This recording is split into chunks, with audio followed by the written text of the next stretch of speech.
Anyway, let's do this again. Lifestyle Entrepreneur Podcast, me, Graham Brown, Wednesday afternoon, broadcasting to you from Japan, somewhere in between Tokyo and Mount Fuji. And boy, it's hot. It's really hot. It's like, 32, 33 degrees and 200% humidity. It's one of those climates where you just kind of sit around sweating. If you move, you sweat. So you kind of have to get into a scene where you don't move. You just don't do anything. You just sit under the air cooler, under the air conditioning. I'm speaking Japanese now, sorry. They call them coolers here in Japan. Kind of forgetting my own English. Hopefully I won't forget my own English during this podcast for you, because I'm going to bring some important information. What I want to talk about today, early retirement. Oh yeah. Why do I want to talk about early retirement? I'll tell you the reason why I want to talk about early retirement is this. Last couple of weeks, I've had some really interesting conversations. And I say conversations, quote unquote, in a very diplomatic way. With people by email on my newsletter, people commenting on YouTube, people commenting here on Facebook, direct messages, all that kind of thing about early retirement. And it's been really interesting because they get really emotional about the subject. I would have thought that if somebody can find a way to escape the rat race and go and live the lifestyle of their own terms, that is a good thing, right? Nobody enjoys seeing other people grinding away and suffering in the rat race. So if you could find a way of escaping that and teaching that to other people, that's a good thing, right? Well, obviously not. What I found is that some people just don't like it. Some people get really angry about that. So, I want to find out why. So I want to talk a little bit about why that is the case. And importantly for us as lifestyle entrepreneurs, what that means. Because, if you want to go and do something with your life, whether it's start a business or go and travel the world, you're always going to face resistance and criticism. You're always going to face the doubters, people who want to see you fail. Not necessarily because they hate you or dislike you, but I guess what it comes down to is what I've learned is that what they don't like is seeing other people successful, because if that person's successful, then it kind of takes away from them. They think, well, why the hell didn't I do that? I'm an intelligent guy. Why the hell didn't I go and do these things that this person's doing? And that kind of raises too many uncomfortable questions about their own life. And I guess that's why people get angry about it. So they get really emotional about this subject. So I want to talk about this today. And also some tactics, some strategies about early retirement, how I achieved it. And some data as well. So, some numbers to help you. So let's start at the top. Well, the Lifestyle Entrepreneur Podcast, what is this all about? Well, basically this is all about becoming a lifestyle entrepreneur. And what is a lifestyle entrepreneur? But somebody who starts their own business purely to do what they want, when they want, with who they want. To me, that's a definition of success, to be able to do these things on your own term, right? It's not necessarily having the yacht or the helicopter or the private jet. It's having choice. And this is what I want to talk about when it comes to early retirement. This is all about choice. So what I want to do is talk a little bit about my experience, the kind of resistance you're going to face in your journey as an entrepreneur, building your business, whether it is you want to stay where you are, or whether you want to go and travel the world, or whether you want to retire at 40, whatever it is, you're going to face resistance. That is a fact. How do you deal with that? I'd also share some numbers as well, because, believe it or not, many years ago, I qualified as a financial advisor in London. So a financial advisor is actually a government-regulated profession. That's what I did for my sins in my previous life. A financial advisor. Would you believe it, in a suit? Could you believe that? The guy who travels around the world barefoot once sat in an office in a suit. So I had to learn about all these products and all these financial instruments. And I learned about the financial industry. And I think if you read any book about financial advice, you'll soon learn that the financial industry hasn't got your interests at heart. A financial advisor anybody in that industry, their interest is to sell you products and to get commission on that product. That's a fact. I mean, I just read the book Unshakable by Tony Robbins. It's an okay book, but there's a lot of data in it, and it's just kind of interesting. There's a whole section in the book about class action lawsuits against banks. And there's just hundreds of them. There's hundreds and hundreds of class action lawsuits against banks because banks have just been acting fraudulently for too long. So it just goes to show the financial industry doesn't give a shit about your interests. All they give a shit about is getting money out of you, right? That's all they care about. They don't want you to become financially independent. They just want to get money out of you. So I guess this comes back to the whole point about early retirement, is that the people in the industry don't necessarily want you to retire early. That's not their interest. They're not out there to help you. They're out there to get commission on the products that they can sell you. So I want to introduce my friend, quote unquote, the retirement Nazi. I was trying to think of a word for this. I was sitting earlier and I was knocking out this presentation to share with you today. And I was trying to think of, what could I call this person? This is the person who, I suppose they're retirement police. They, if you tell them that you're retired, then what they do is they'll throw back at you a definition of what retirement is. Right? So they want to own that word. And I want to talk about why that's really important for us as entrepreneurs to own the language that we use. Because, if we're working towards a goal in life, if you have a specific goal in life, it's really important that you own that goal and you own the language of that goal rather than let somebody else define it for you. And one of the biggest life goals is retirement. Well, traditionally, this is what you do. You get a job, you work for 40 years, and then you retire, you sail off into the sunset. If you're alive, healthy, mentally all there to be able to do this, right?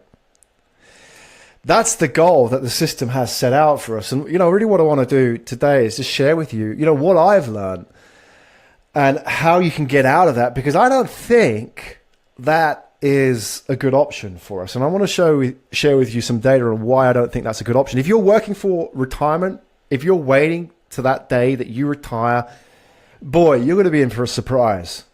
I'm sorry to be the bearer of bad news, but you ain't going to retire like your parents retired. If you think you can enjoy the lifestyle that your parents enjoyed when they retired, you're dreaming.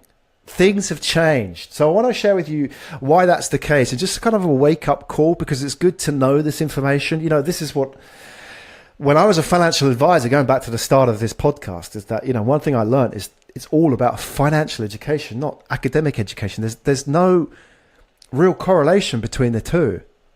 You can go to college and get really good grades and degrees and all that kind of thing, but it teaches you nothing about money. And so this is why there are 5 specific books that I believe that every entrepreneur, specifically every lifestyle entrepreneur must read. $100 Startup, Rich Dad, Poor Dad, The 4-Hour Workweek, 7-Day Startup, The 7 Habits of Highly Effective People. I believe these are the base. These are the 5 books that you must read. All right? These are the 5 books that you have to read if you want to get ahead. They're going to show you how to build a business, how to be more productive, and importantly, how to live life on your own terms. And then you add in Rich Dad, Poor Dad by Robert Kiyosaki. They'll show you how to build wealth. And I see this a lot. I mean, I travel the world, been traveling the world for 5 years now. And one thing I've seen, I've been exposed to part of that whole digital nomad scene for a long time.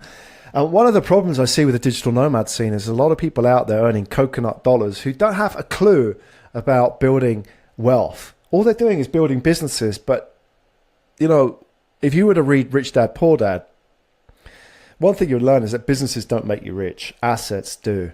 And if you want to know why, go into the book a little bit more deeper. Go to my website. I'll share the link with you in a minute. You can go and access my summary of these 5 books and the key lessons that you can learn from them for free.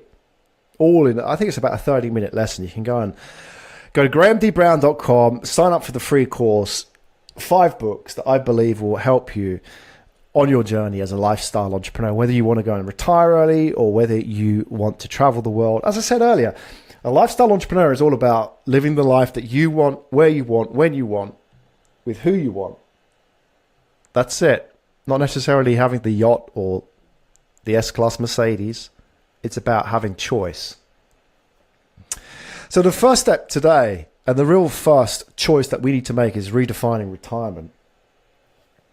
Yeah, there is a dictionary definition of retirement. I'll get to that in a minute. And I want to share with you why it's kind of important that we take ownership of that definition. And by the way, if you have any questions about this, if you're watching this on the archive, if you're listening to this on my podcast, you're watching this on YouTube, watching this on Facebook, wherever it is, you can tweet me, as it keeps popping up here on the video. You can tweet me at Graham D. Brown. If you have any questions about this, I'd be happy to answer anything that I know. And I'm not an expert, but I can point you in the right direction and share with you my experience. There you go. Graham D. Brown. Tweet me, and I'll do my best to share with you what I know. Any kind of questions that you have, any kind of feedback, that's fine. So the first step is to redefine retirement. And here's the thing, is that, retirement is kind of put on this pedestal. It's like, this is a concept which is so key to the whole career thing that you can't mess with it. So when you talk to the retirement Nazis, and I'll tell you who these people are, because you'll come across these people in your life all around you, and they're so-called experts. Their attitude is, don't fuck with retirement. You can't do that. Who are you? Who are you to redefine what retirement is? That's their attitude, because retirement is core to the whole system. Retirement is core to this whole idea that you got to get a job, work for 40 years doing that job as a career, and then retire. If you fuck with that, you fuck with them. That's the core takeaway, and that is why they get really pissed off and angry with this whole thing of redefining retirement, because they feel that you are undermining them and their authority. They'll throw this back at you.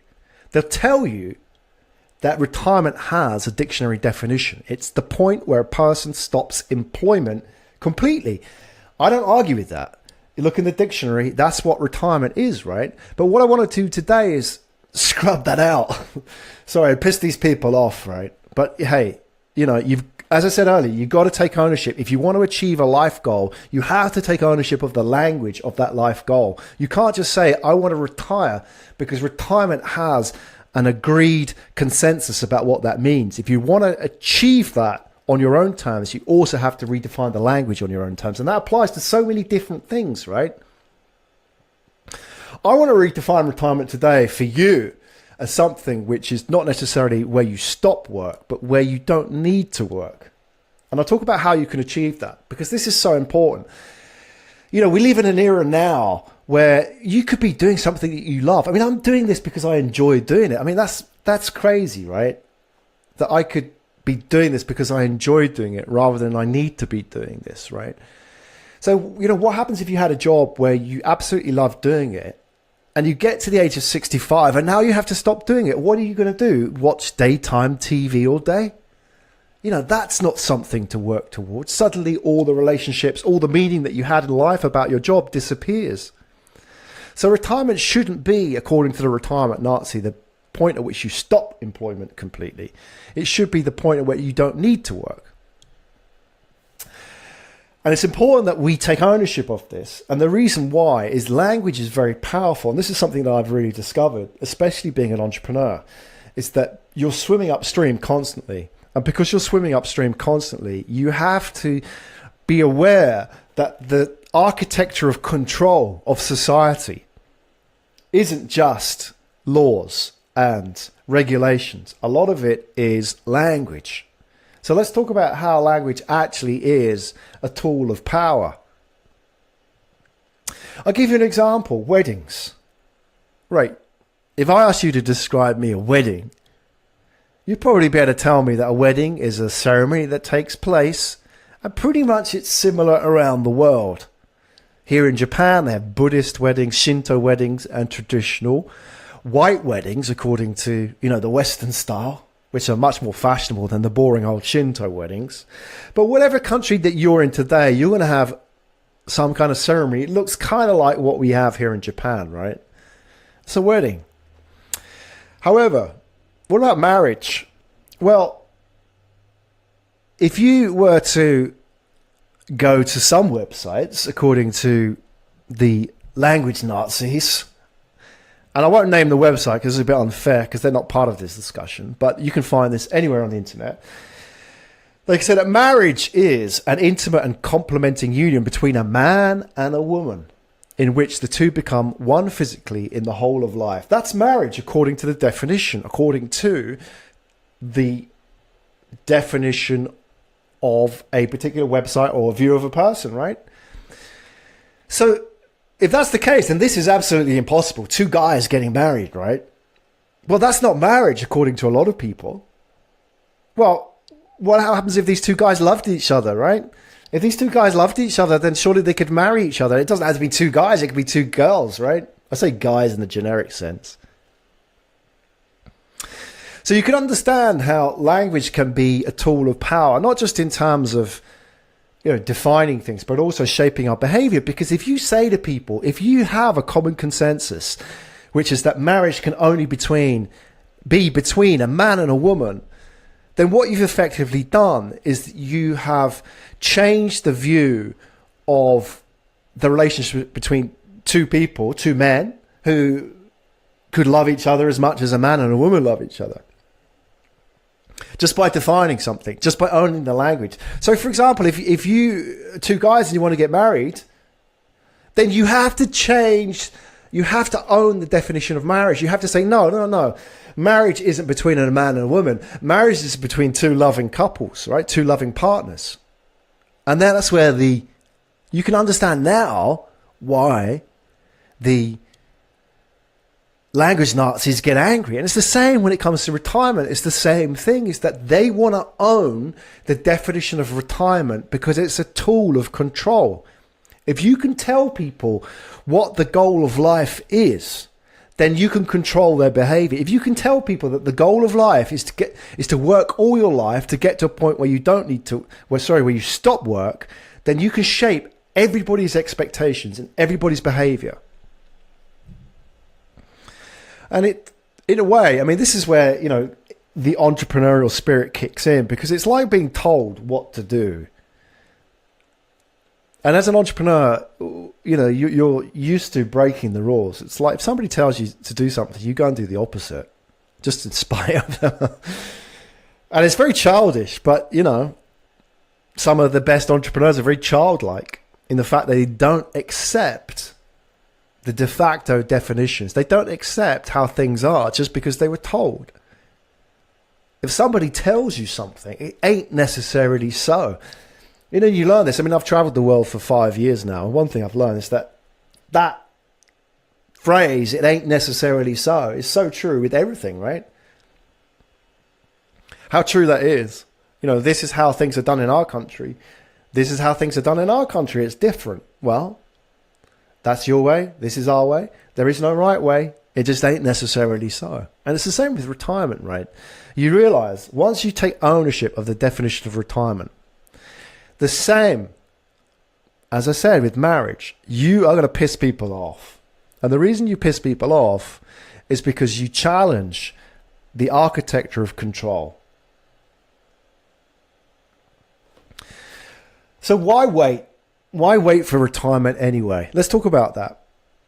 I just want to throw some data out there. Reasons why you shouldn't wait, why you shouldn't accept the retirement Nazis definition. Let's get him back up on the screen. There are reasons why you shouldn't accept, 3 good reasons why you shouldn't accept the retirement Nazis definition. Apart from the obvious one, which is like, you know, don't accept what people tell you just because they tell you.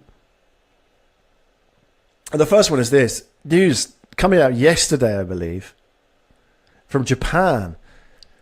This is what's going to happen in your country anytime soon. Japanese doctors propose raising outdated retirement age to 75.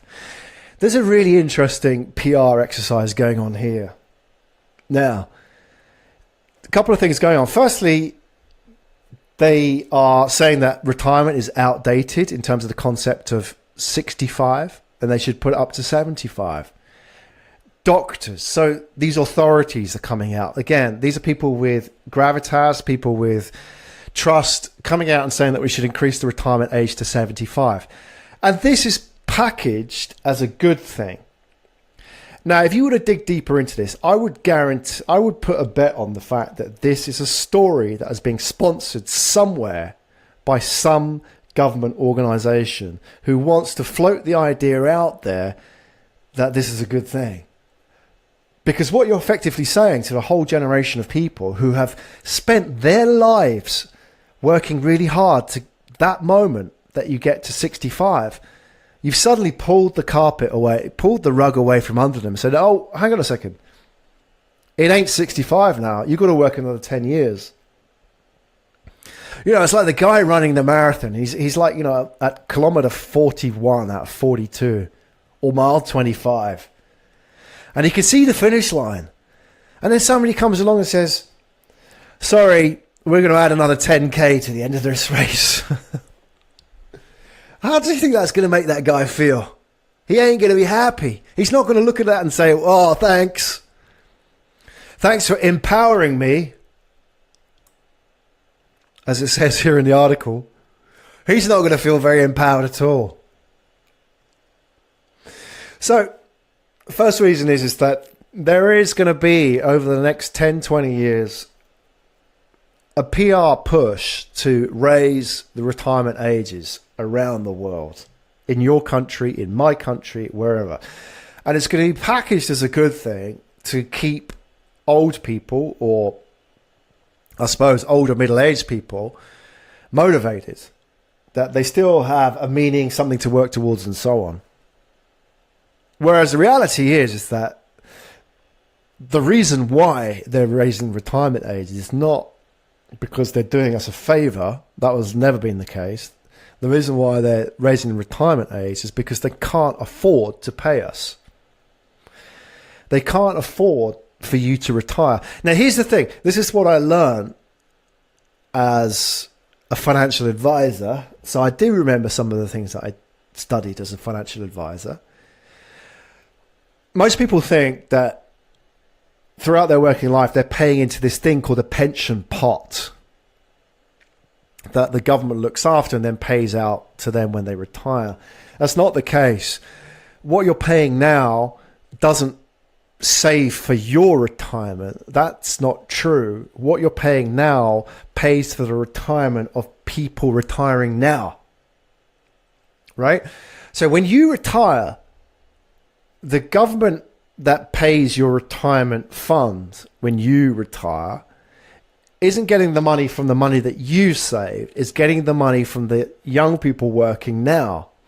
And if you have a situation, which is what's happening in many countries like Asia, Germany, UK, US, any kind of developed economy, where there are increasingly less young people and increasingly more old people, you have a situation where what was once a formula that worked is now broken, because now there's not enough young people to pay for the old people. Old people are living longer. They're not dying like the formula was sort of geared around. You know, back in the day when retirements were first introduced and this whole sort of welfare system was introduced and we all agreed to pay money into it to pay for the retirement of those old people, the numbers were very different. There were a lot more young people and old people were living a lot shorter. So we could afford to pay for it. But now it's completely skewed. Now there are a few young people and these old people are hanging around too long. That's the problem, right? That's the problem. They're living too long. They're costing too much money. So what governments are doing is they're raising the retirement age to 75. So this goes back to our friend, retirement Nazi. Let's get him in again. Where he says retirement is the point where a person stops employment completely. If we accept his definition, we also accept that the government can at any time extend our working days by 10 years or any number that they want to pick to fund the retirement, rather than doing it on our own terms. It's like, you know, you sit and wait. Don't fuck with the retirement. Just wait until you're told to retire. Then you can retire. And if we want to increase that age at which you can retire, you've got to accept it. The second reason as well, and this is probably the scariest reason, and it's something which really makes you think. This is data from a Canadian website called Insure Right, which draws down data from the Canadian Actuarial Association. Actuaries are the guys who, like I just said, these are the ones that actually calculated all these figures. So, they are the ones that can advise assurance companies, life insurance companies, to pay out certain sums because they know that you're going to die at a certain age, and they can roughly work that out. Obviously, you're an individual case, but spread that over 1 million people. They can go by the numbers, and they're pretty accurate. So if you want to go to this website, which is the Manulife Insure Right, I think it's insureright.ca website. This is well worth doing. Well worth doing. Go to the Insure Right website, and in that, type in your age here. Obviously, age, gender, smoking status. Actually, interestingly, smoking status doesn't have much bearing on how long you live. Not as much as you think it would do. So what you're going to do is you're going to type in your age, your gender, and your smoking status into this form. And you can also type in your partner's information. And I'll explain to you why that's also important. What you then do is you click Get Your Results. What it does, roughly, it really doesn't depend. It doesn't depend on how old you are. So you could be 20, you could be 45, you could be 55. Roughly, it will tell you the risk. And the risk here is the risk of you dying, being disabled, or mentally infirm, or critically ill, which is an illness which means you can't work or can't function properly. It tells you what is your risk of that by retirement age. And retirement age here is 65. God knows what it's going to be like by 75 if those guys get their way. So what it tells us is we type this in, it gives us a percentage based on averages. And obviously, as I said, you're going to be different, but here's the average, right? Roughly 25%. This is what I do if I put my numbers in. 45, male, non-smoker. 25%, roughly. That's a 1 in 4 chance in the next 20 years that I die, become disabled, critically ill, or mentally infirm. Well, that's just fucked everything up, isn't it? I mean, this, if I was working towards retirement, that just basically blows everything out the water, doesn't it? What's the point if I ain't even going to get to that stage? Now, here's the real fact that you've got to take on board. I'm assuming you're going to be getting there with a partner. So there's you and your partner. Now, if you were to put both of your data in, it roughly works out to 50%. Think about that. There's a 50% chance that you and or your partner die, become critically ill, disabled, mentally infirm by the age of 65. Whether you're 20, 45 or 55, whatever it is. Think about that now. Now, the reason why I wanted you to think about that is the question I asked is why wait? Why wait for the retirement Nazis' definition of retirement to come through? Why wait till you're 65? Cross that out, 75. Why shouldn't you wait? Well, the reason is I'm assuming that you have a partner in life. And if that's the case, then here's the fact. Flip a coin. If that coin lands on heads, then by the time you retire, one of you, so in your relationship, in that partnership, one of you is not going to be enjoying quality of life, and therefore the other person won't be as well. If it lands on tails, you're lucky, but if it lands on heads, you're fucked. And when I think about that, I think that's really sad because the whole system is geared towards you and your partner getting to 65 in good shape, then cashing out and enjoying a little bit of time left over, right? So you work 40 years to enjoy, 10, 15, 20 years at the end of it. Think about that. But your chances of actually getting there in good shape, you and your partner, because you're both reliant on each other, is a flip of a coin. And that's the madness of the whole system. That is why I don't think it's enough for us to accept what the retirement Nazis tell us retirement is, because if we accept that definition, we lose control over everything. We accept that our life goal, which is to work hard and get to the stage where we can enjoy life at the end of it, at the end of our careers, is down to the flip of a coin. Now, you don't have to be well educated to tell me that that is just bullshit. How is it possible that that is a system that we accept? So that's why I want to redefine retirement, and that's why I think we should all do it, because it's bullshit. The whole thing is broken. Seth Godin, the author, says, initiative is the privilege of picking yourself. So at the beginning of this podcast, I talked about the retirement police and why they get pissed off. You know, and one of the things they often said is like, who are you? Who are you to fuck with retirement? Well, I'm me, and I'm picking myself, and that's initiative. I don't need to be an accountant or a financial advisor as I was, or wealthy or rich or educated or whatever. I can just pick myself. And that's what you can do as well. And that's what I want to show you today. And I want to show you some data in a minute about how you can do this. What I want to show you today, share with you this idea that, you know, if you want to retire early, the first thing you have to do is you have to decide on what the definition of retirement is. And if you pick your own definition, that's fine. You have control. If you accept the definition of the retirement police, then you also accept that you have no control. It's 65-75 and it's 50-50. So what's your life goal anyway? Don't let your friendly neighborhood retirement Nazi tell you what your life goal is. And the reason why they'll tell you is because their whole life is built around it. You know, they've studied, they've built up their skills. You know, if I was stayed on as a financial advisor, I would have spent a lifetime accumulating skills and qualifications. Then this punk comes along and challenges all of it. What does he know? Well, the only thing he does know is his own life goal. He's pretty sure what he wants to achieve in life, and that's all that matters. So what is retirement anyway? Well, if you think about it, what is retirement anyway but sitting around doing what you want, with who you want, where you want? That's what it is, right? If you want to sit around and chill and smoke all day, you can do that. That's fine.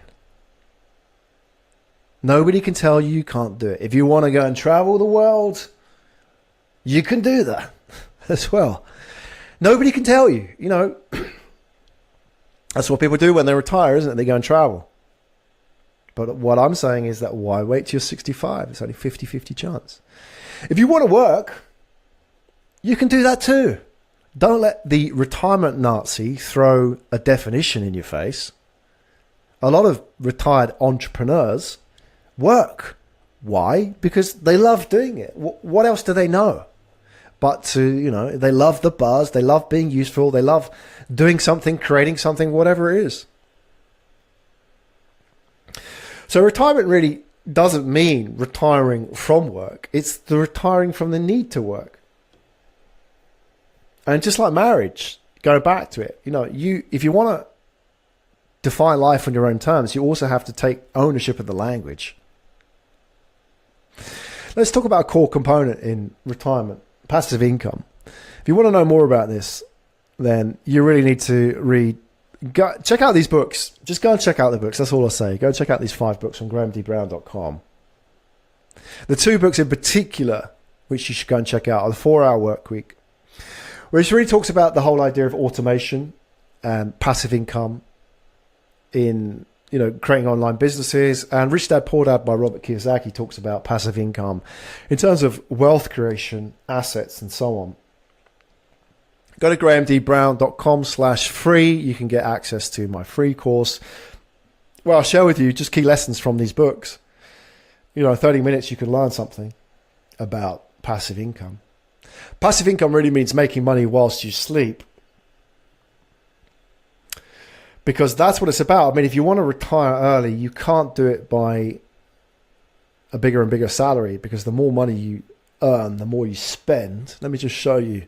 I've got this graph here, which just basically shows on the one axis income, money, on the other axis age. And what happens is as you grow up, what happens is, you start off with quite a small salary, and then you go through your 20s and you start sort of getting into gear with your career and you're earning more money. And then, you really start hitting the vein of form in your 30s, and 40s into early 50s is probably where your salary is the highest, and that's where it peaks. And then from the 50s onwards, you start to ease up a little bit, your salary drops off, and then into the 60s, your salary really tapers off. That's typical. Most people have a life S-curve like that when it comes to income and salary. Let's layer over top of this expenses. Yeah, here's the thing. When you were 16 years old, your mom could have given you $10 and it could have lasted a week. As a student, $100 could have lasted you a month, and you still had money left over at the end of it. Now, $100, I don't know. I mean, $100 here in Japan doesn't even last a day for me. And I just went to the convenience store. I just went to the local supermarket and I bought dinner for everybody. And that was like $50. So $100 goes in a day. So what happens is, if you overlay expenses on salaries, what happens is even though your salary is lower in your younger age, your expenses are a lot lower. But as you sort of get into your 20s, your lifestyle expenses increase quite rapidly. You get your first house, you get a car, all these kind of things. And then you go into debt effectively in your 20s into your 30s. And then it's only during your late 30s. This is a complete generalization. So I'm talking to a general public rather than your individual case. But what happens is only when you get into your 30s do you start to generate any kind of disposable income, make some savings and so on. And this, if you have family as well, that soon disappears. But, when your family grow up, leave, then you have a bit more disposable income. And then, you get into your 40s and 50s. And that's the point at which you actually have cash. Maybe into your 60s. So the point of this curve is that to show that even though your salary increases over time, your expenses increase with it. And really, people think that they will be better off in the future. They won't. That's the reality. And that's one of the sad things I learned about being a financial advisor is I sat in front of a lot of people and I learned the ins and outs, intimate details of their financial situations. And I could pretty much say that most people weren't better off as they got older, except for those who are financially educated, which had nothing to do with their academic education. I'll repeat that. Most people were actually worse off, ironically, the more they earned. Shouldn't happen, but that's the way it goes. So let's just take salary and expenses now and break this down. What if you could have a situation where your expenses are X, but your passive income is X plus Y? In that situation, you're earning more money while you sleep than you need to pay out on a monthly basis.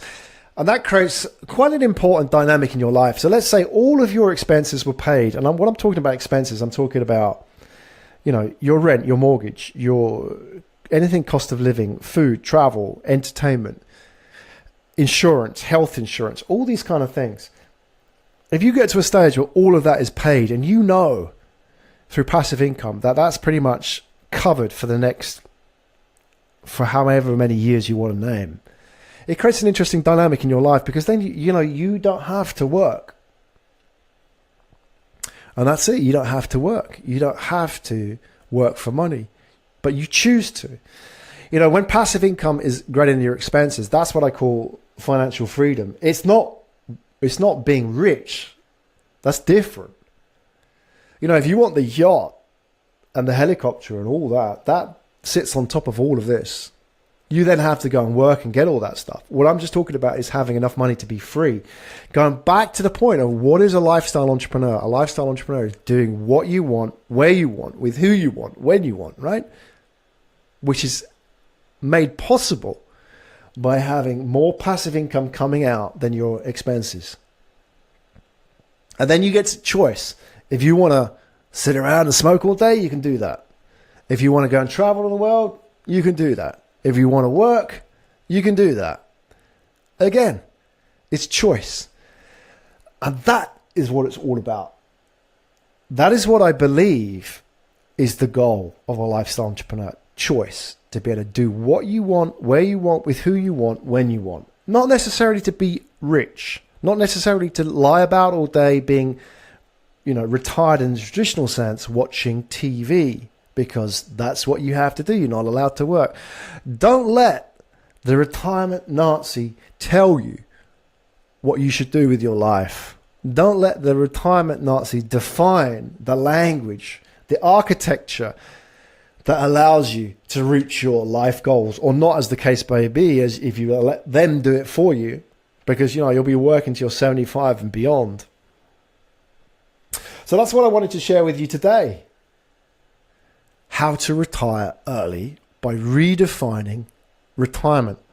It's as simple as that. Take ownership of the terminology rather than let these guys do it for you.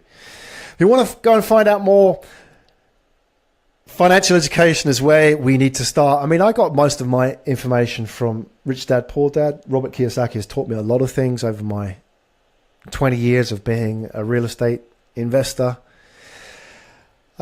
But on the business side as well, $100 startup, 4-hour work week, 7-day startup are a lot more recent, fantastic books as they are. And The 7 Habits of Highly Effective People by Stephen Covey, I think, is a well-rounded book that everybody should read.